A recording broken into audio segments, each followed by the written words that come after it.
Last week, the United States said a balloon shot down by the U.S. military was part of a major international spying operation led by China. The balloon was shot down February 4th over the Atlantic Ocean off the coast of South Carolina. By that time, the balloon had moved across the United States. During its trip, the balloon was observed flying over several Air Force bases, including one in Montana that stores U.S. nuclear weapons.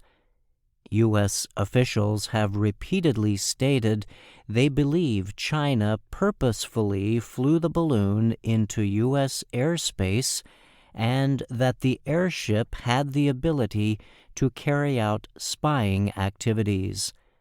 China has said the balloon was an unmanned weather airship that got blown off its path by wind and ended up going into American airspace.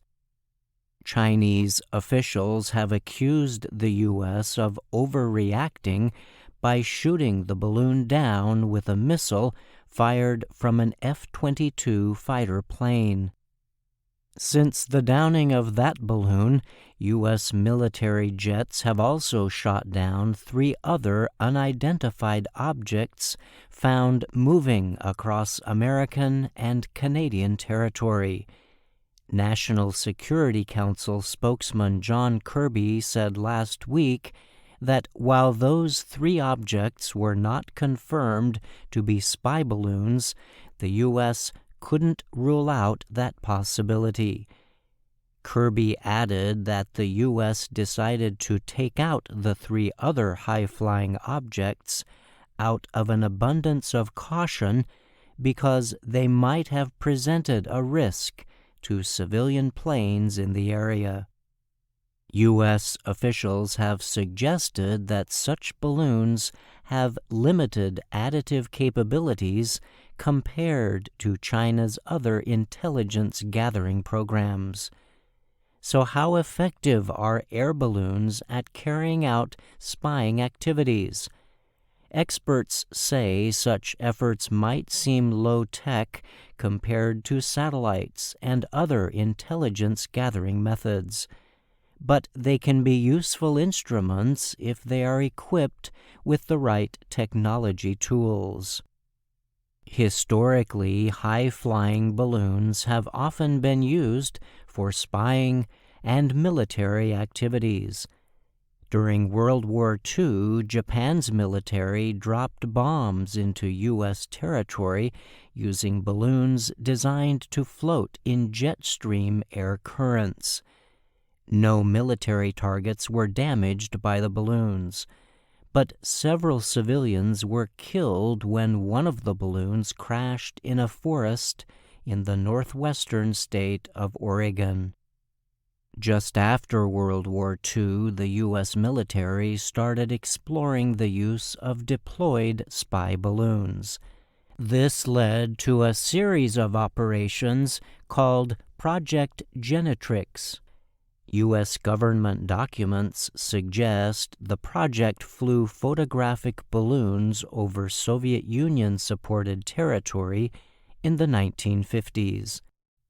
Spy balloons generally operate at 24,000 to 37,000 meters, well above where civilian air traffic flies. Passenger airlines rarely fly higher than 12,000 meters.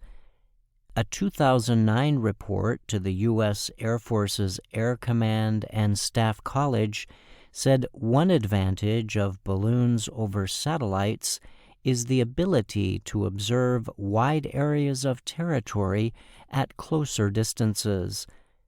Balloons are also able to spend a longer time over target areas, the report said.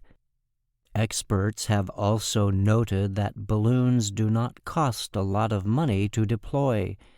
Satellites, on the other hand, require complex space launch systems that can cost hundreds of millions of dollars. William Kim is an expert in intelligence balloons at the Marathon Initiative Policy Center in Washington, D.C. He told the French news agency AFP that balloons are valuable observation tools that are difficult to shoot down. Kim said the Chinese balloon shot down by the U.S.